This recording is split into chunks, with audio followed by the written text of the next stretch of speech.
Meus irmãos, a paz do Senhor Jesus, aula de número 3 sobre didática de ensino. Na verdade, não é nem didática de ensino, mas é uma forma de vida, é uma forma em que você, todos os dias, a cada momento, vai poder estar ensinando, colocando para fora aquilo que está dentro do seu coração, aquilo que está dentro de você. Então, nós estamos falando sobre didática. Na primeira aula, nós fizemos a introdução. Na segunda, nós falamos sobre histórias como uma forma de ensino, como uma forma de ensinar, de transmitir conteúdo. Agora, na aula de número 3, nós vamos falar sobre perguntas e interações. Perguntas e interações como forma de ensinar, como forma de compartilhar o seu conhecimento. Bom, tudo que nós estamos trazendo aqui, eu quero, eu particularmente quero estar trazendo um pouco da Bíblia Sagrada, um pouco do que nós aprendemos com Jesus Cristo. E Jesus, além de ser especialista em histórias, como foi falado acerca das parábolas, Jesus também ele gostava demais de fazer perguntas. Até hoje, espiritualmente falando, Jesus ele continuamente está fazendo perguntas. Pode estar fazendo uma pergunta para você hoje.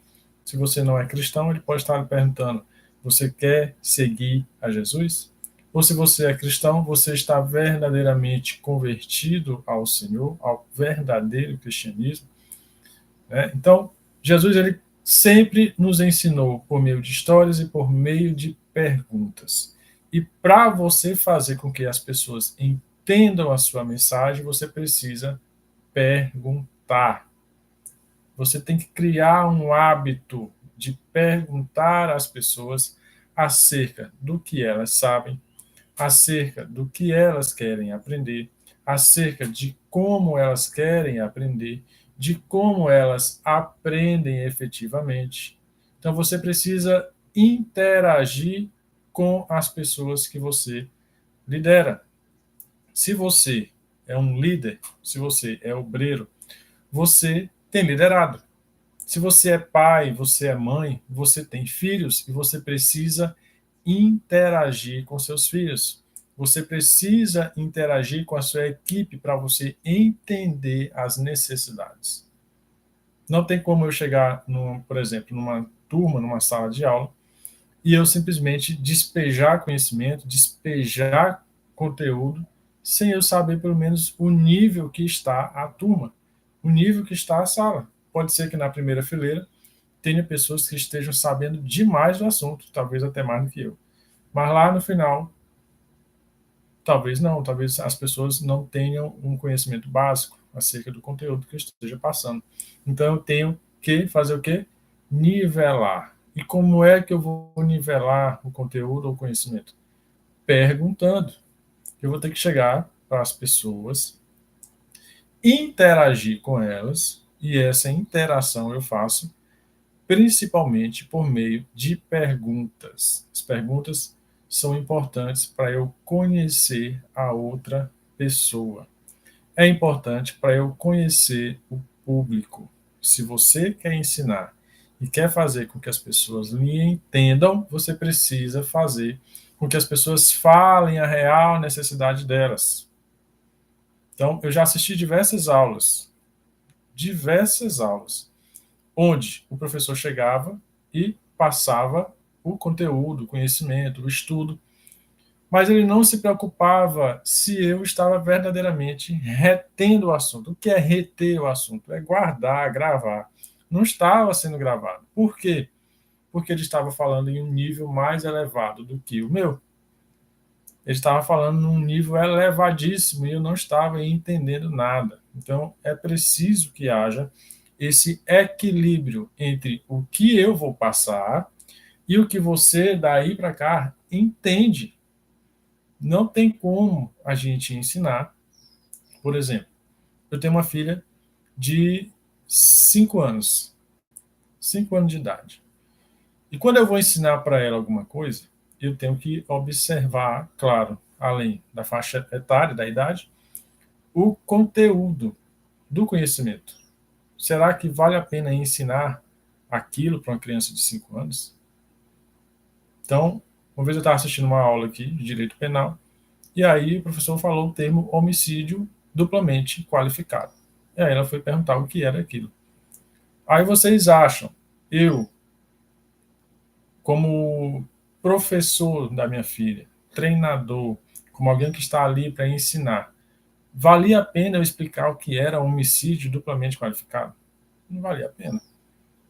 Então, eu tentei nivelar, né, eu desci o nível dela para explicar de forma mais amena, né? Porque se eu fosse explicar realmente o conceito de homicídio duplamente qualificado, poderia assustar a criança.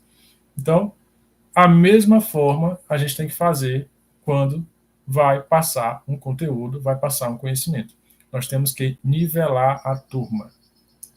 Fazer perguntas e interagir com a turma tem um objetivo de nivelar a turma. Pastor Guilherme, só isso? Não.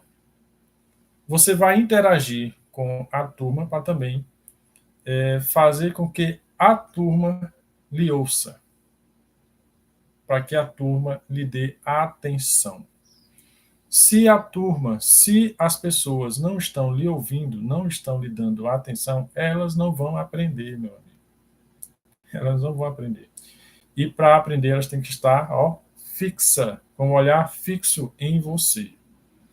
Para retenção, lembra o que é retenção? Retenção é gravar. Para que haja retenção, é preciso antes que haja atenção. Então, o aluno ou a pessoa tem que estar prestando atenção em você. Para quê? Para que aquilo que você fale retenha na mente dela e fique gravado. Tá bom? Então, as perguntas e interações servem também para que o aluno preste atenção em você, preste atenção no que você está falando. Como é que eu vou fazer essas perguntas? Então, é preciso que haja um jogo de cintura. Porque, ao mesmo tempo que a pergunta e a interação sirva para retenção, sirva para atenção, ela vai também servir para quebrar o gelo. Né? Ela vai quebrar o gelo da aula. Ela vai quebrar o gelo daquele momento, daquela situação inicial. Todo início de aula, todo início de preparação, de treinamento, ela tem aquele clima chato, aquele clima pesado de começo de aula. Né? E como é que você vai fazer para que esse clima seja quebrado? Quebrar o gelo significa justamente isso. Fazer com que vocês, quem ensina e quem está aprendendo, fiquem numa mesma frequência, na mesma sintonia, para que vocês estejam juntos no mesmo objetivo. O objetivo qual é? Não é aprender? Pois que vocês estejam no mesmo objetivo sempre. No começo da aula, com perguntas e interações. No meio da aula, com histórias, com o conteúdo. E no final da aula, com o aprendizado, com o efetivo aprendizado. Certo? Então, vamos sempre estar praticando isso, perguntando. Pergunte ao aluno. Ah, mas eu tenho medo de eu perguntar e ele voltar a pergunta e não saber. Quando eu digo nós, disseminadores de informação, de conhecimento, de experiências. Nós temos que ter a boa prática de fazer perguntas e de estimular as perguntas. Nossos alunos, os nossos filhos, os nossos liderados têm que questionar, têm que perguntar. Por quê? Porque só se aprende efetivamente quando se há uma ação da parte de lá para cá. Então, eu estou ensinando aqui para vocês. Infelizmente, esse vídeo aqui ele é gravado. Eu não tenho como ver a reação de vocês aí do outro lado. Mas eu entendo, né? Eu entendo que se vocês forem lá no meu privado, mandar uma mensagem no meu WhatsApp, ou mandar uma mensagem no meu e-mail e perguntar, pastor, aquele assunto lá que o senhor falou naquele dia, na aula 3, com relação à interação, o que é isso? Me explica aí esse ponto. Aí eu entendi que vocês realmente estavam prestando atenção, que o assunto reteve e que o conhecimento que eu estava passando produziu algum efeito. Tá certo? Então vamos ficar com essa aula até aqui e na próxima aula nós vamos continuar o nosso conteúdo. Até a próxima.